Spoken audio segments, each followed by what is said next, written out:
Psychological insecurity. Oh, it's live. I'm sitting here talking to myself. Whoa, got caught in a hang up here. Let me go ahead and click play there.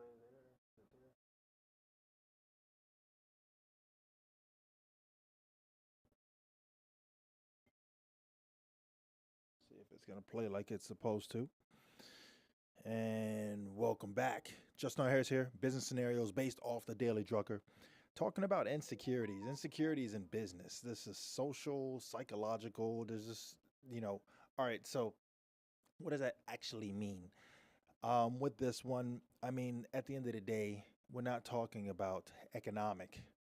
We're talking about those qualities within, right? So the way he explains this is, Mr. Drucker, I just got to dig in sometimes when you explain this. This is a short one, right? But what he says is he's like, all right, so stand here. Goes, insecurity, not economic, but psychological insecurity permeates the entire industrial situation. Yeah. It creates fear, and since it is fear in the unknown and the unpredictable, it leads to a search for scapegoats and culprits. Man, he's got a word play there. So, in other words, what he says, in no other area can we hope to achieve so much so fast. All the basic forces, the objective requirements of society, objective requirements of the enterprise, and the objective requirements, needs, requirements of the individual work in the direction of making the industrial enterprise a functioning institution. The best way I can explain this is the way he asks this in the action point. He says, set up a plan to stay on top of your knowledge area. If and only if your employer cannot provide you with the training and experiences you need to maintain employability, consider changing jobs, right?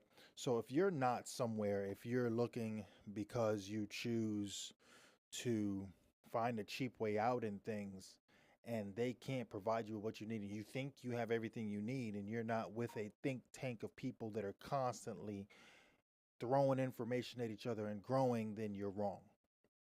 You're wrong, and you're going to find out the hard way because you're not showing the loyalty in the group that you're with, that you're growing together to get to that next level, right? It takes patience, right?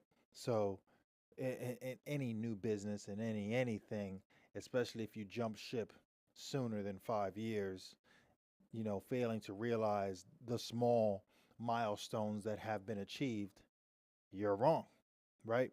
So you have to look at things like that. I'm not going to go into a spiel. Just understand that if there isn't any clues like that, you need to quickly shift gears and get in the right direction because the insecurities will grow. See you.